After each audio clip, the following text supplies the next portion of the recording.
Rudolph ties events and public education to social engineering, forcing of race assimilation, and ultimately Marxism. While these concepts each deserve their own episode, which is something I might consider in the future, I think it's important to point these out here. When talking about a right-wing terrorist who detonated multiple bombs, to show how extreme these beliefs are and how they've become so normalized. At each step of the way, he portrays himself as an innocent victim. When he was young, it was the abuse of a child and older Marxist professors who wouldn't listen to his reason and logic later in life. On a grander scale, this was part of a larger plot to undermine Western civilization, at least according to Eric. As Rudolph put it, the ancients believed that a man required discipline in the virtues before he could tell right from wrong. Whether or not something felt good was irrelevant. Reason was the guide to correct conduct, not emotion. Men courted women for the purpose of marriage and family. Fidelity to your family and country were expected. Adultery, incest, pedophilia, and homosexuality were condemned. Murder, infanticide, and abortion were evil. Theft, lying, and taking more than your fair share were considered injustices. Work was considered a blessing, an expression of a man's worth to his family and his community. Patriotism was the highest social virtue. Military heroes, the most revered members of the community. And no life was thought to be complete without showing proper piety to God. Of course, not everyone lived up to these standards. In fact, most folks fell short. And in his view, within a generation or two, the counterculture succeeded in taking us back to the Stone Age. We were modern day cavemen who lived only to satisfy our basic needs. We lacked discipline, ambition, or purpose. We hated all authority figures. We were incapable of acting from motives of patriotism, duty, or anything that went beyond the next bong hit. That statement, in one way or another, has been reiterated by many, many current right-wing personalities. And while that's a lot to take in, a lot to digest, I think it's important to step back and look at, because these were the expectations, or that was the norm for which Eric Rudolph believed public education should live, within the confines of those ideas. And in terms of modern CRT type discussions, I think it's worthwhile asking what norms or within what framework, global view discussions do those folks wish public education to live in as well? Essentially, Rudolph claims that races naturally separate, which is why there were white schools and there were black schools. Of course, we know this is ridiculous, and he doesn't go into too much detail about this in his autobiography. Instead, he focuses on the government forcing integration almost as a social experiment against nature. Any attempts to address that inequality are instead seen as an injustice to the benefiting group. Or, as Rudolph put it, if parents decided to live in racially homogeneous neighborhoods and to send their kids to racially homogeneous schools, then Washington bureaucrats would have to take over the role of parenting. And this fits well into language of hierarchies being natural, a la folks like Jordan Peterson, via perversions of Nietzsche, all in all justifying inequality. To create a truly egalitarian society, they would force blacks and whites together at the point of a gun. And, you know, in general, when Eric Rudolph is talking about his education, whether it's in elementary school, high school, or at the university level, he's not talking about his education, or he's not even really speaking autobiographically. What he's doing is he's using it as a vessel to express conspiracies. And I think it's interesting how he uses the term egalitarian. Really, egalitarian to him is just Marxism. But I think because you're not saying Marxism, this makes it much broader, right? This opens up the conversation. And what it can do, if you say egalitarian, it can encompass anybody that's seeking any type of equality, whether this be feminist, whether it be LGBTQ rights, whether it be civil rights activists. We already had an appeal to a natural order, which is also interesting. And to Rudolph, that natural order was separated neighborhoods, right? White neighborhoods, black neighborhoods. Of course, he totally ignored all the different causations of that, economic, social, etc. And he instead and tried to imbue some type of God-given natural law or something into that, very Enlightenment focused.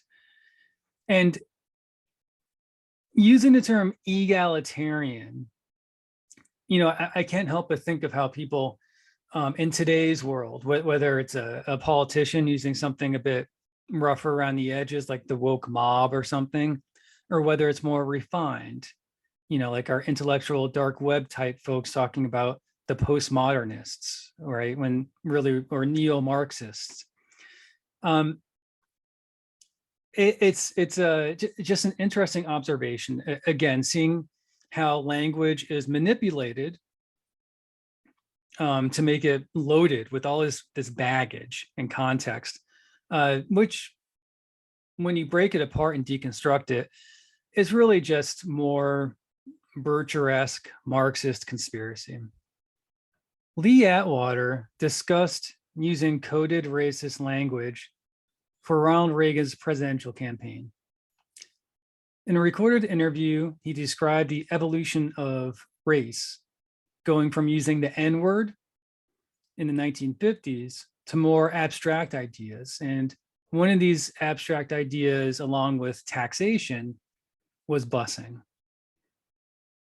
While nativist groups and terrorist groups like the Klan advocated for a specific curriculum when public schools began to become established nationwide in the 20s and 30s, the reference point for when the so-called Marxists took over is really the 1960s. And maybe it's a coincidence, maybe not, that only a few years earlier, Brown v. Board of Education declared separate but equal to be unconstitutional, leading to the forced integration spearheaded by the Little Rock Nine. The next major flashpoint was in the early 1990s, as Rudolph began putting beliefs into terrorist action with the nomination of Lonnie Guinier to the Justice Department Civil Rights Division. That iteration of anti-CRT Republicans dubbed her the quota queen. And overall, it was surprising just how much time relative to the number of pages that were published in his autobiography, Between the Lines of Drift. It was a bit surprising to see how much time he focused on education, especially his younger education. We'll see that he strategically left some things out. We'll put it that way. But much of his rhetoric truly does align with modern, kind of the professional class of anti-critical race theory activists. Well, Rudolph also had a lot to say about universities. However, to get us to the actual bombing events, I'll keep this brief, as his ideas and tropes are very similar to what exists today in the right-wing ecosystem. Rudolph criticizes campus culture, beginning with partying. He condemns drug use, which is ironic as he grew marijuana himself. But what he really focuses on is sex and its connection to free love. By tying teens having sex to sex out of wedlock and condemning it in very similar manners as modern abstinence rhetoric and the weird semen retention belief kind of segments, he creates a bridge or a connection between that rhetoric of today to extremism. More outrageous personalities like Milo to Paul Joseph Watson have participated in these discussions. Jordan Peterson even got in on the action back during the Louis C.K. scandal by tweeting, "With all the accusations of sex assault emerging, we are going to soon remember why sex was traditionally enshrined in marriage. Placing sexual assault on a deviancy tied to sex out of wedlock." While there's a lot to unpack, let's move on to the second focus of Rudolph's ire, which is university Marxism. He railed against the popularity of Howard Zinn's The People's History of the US. He railed against what he saw as Marxist teachers and students. In his words, he wrote a research paper that challenged ideas of European colonialism and its relation to Native Americans. He claims that he was threatened with failure by the teacher. Even his reason and logic couldn't change the Marxist system. Other perspectives he shared in this section of his autobiography included the supremacy of Western Christian culture, the necessity of cultural homogeny, and the concept that multiculturalism is inherently Marxist and only there to deconstruct society. Rudolph was quoted as saying, "It was clear to me that college education had little to do with learning and a lot to do with indoctrination. The communists didn't have a way to take America by force. They were taking it slowly through a process of re-education." And that's a popular trope today as well, especially with internet personalities. Just tweak it a little bit and say, the communists couldn't win economically. And so they're slowly winning through a process of re-education. Now, here's some, I guess what you would call fact checking about the topics that we discussed.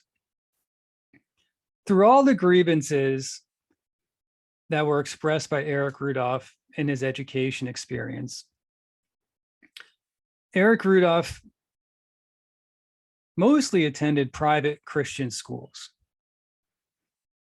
It appears that only when his family moved was he integrated into public schools, which wouldn't last long, inevitably resulting in him transitioning to some type of private Christian school. Eric never even graduated high school, and there's no shame in that. However, he did drop out of high school, obtaining a GED. One of the main reasons or contention or flashpoints for this was his authoring a Holocaust denial paper. So this is a type of reason and logic that he's talking about. For all the amount that amount of effort that he uses trying to separate himself from the Christian identity movement, he lived on a compound. He mentored under a leader within the movement. And, you know, all this type of rhetoric that he has about the 60s and free love and about how all these different concepts that came out of that, whether it be gay rights or second wave feminism, all these things that he just calls Marxist and deviant. I mean, Rudolph joined the army after dropping out of high school, and he was discharged for marijuana use. So this is what I mean. This is what I meant when earlier I said that, his content isn't really necessarily worth looking at. I mean, first of all, it's not even necessarily safe to do so, but